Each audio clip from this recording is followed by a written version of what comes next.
Messieurs, je ne peux pas me retenir de vous parler, mais ça chauffe, c'est extraordinaire, c'est inimaginable. On est en train de vivre les derniers moments de l'histoire.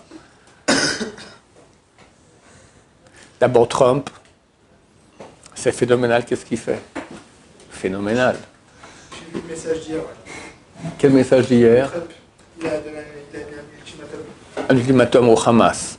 Il a envoyé la représentante de l'USA aux Nations Unies. Elle dit attachez vos ceintures. Tout ce qui se passe ici dans cette organisation pourrie, pour le terrorisme contre les Juifs, je vais enlever tout ça de l'ONU. C'est connu à quel point ils nous haïssent. C'est énorme ce qui se passe. On n'a jamais eu ça de l'histoire. Maintenant, aujourd'hui, arrive le délégué américain en Israël pour avoir des débats avec le Hamas.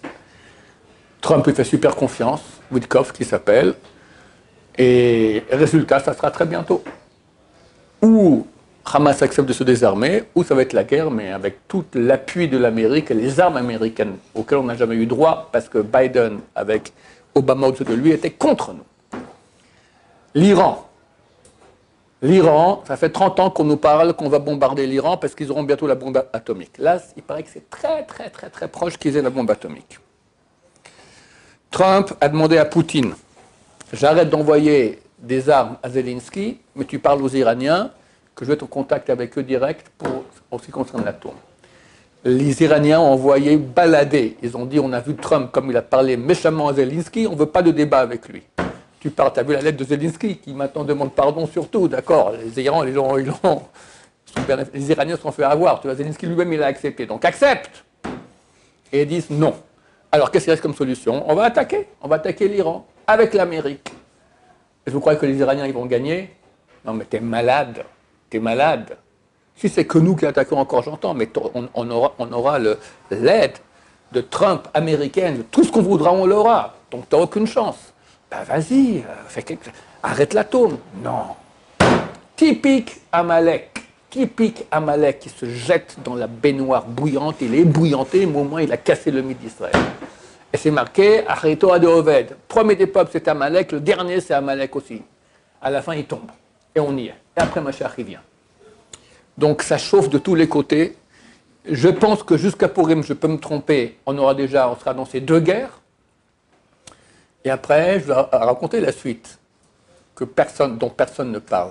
C'est écrit, il y a un verset qui dit « Des flottes armées viendront des îles éloignées d'Occident, vont attaquer l'Irak, guerre du Golfe, vont attaquer l'Iran, ça va être pour maintenant. Et lui aussi est perdu pour l'éternité. » Quoi? L'Amérique perdue pour l'éternité? Mais comment vous parlez? Ben oui, ça m'étonnerait que quelqu'un envoie une bombe atomique sur l'Amérique, mais Elon Musk, il a dit face au Congrès, il y a 2-3 jours, on est au bord de la faillite. Au bord de la faillite. Ils ont 8000 tonnes d'or à Fort Knox. Trump, ça fait 51 ans qu'ils n'ont pas fait l'inventaire. Trump a demandé à Elon Musk, va voir ce qui se passe là-bas. Il a dit, écoute, je ne sais pas, je n'ai pas encore vérifié, mais j'ai l'impression qu'il n'y a plus grand-chose. Si jamais il n'y a pas les 8000 tonnes d'or là-bas, le dollar vaut 0. Et le verset dit, alors moi je ne veux pas dire des prophéties, je ne sais pas du tout, ça fait depuis longtemps qu'on dit qu'il y aura bientôt un crash financier, etc. Mais je lis le verset, c'est tout. Ils vont attaquer l'Irak, ils vont attaquer l'Iran, et boum, et Mashiach il vient. Tout ça dans la Hachem, comme je l'ai fait dans un cours hier ou avant-hier, je ne vais pas le vous refaire ici, on espère jusqu'à Pesach, il Hachem. Baruch Adonai, l'olam, amen, amen.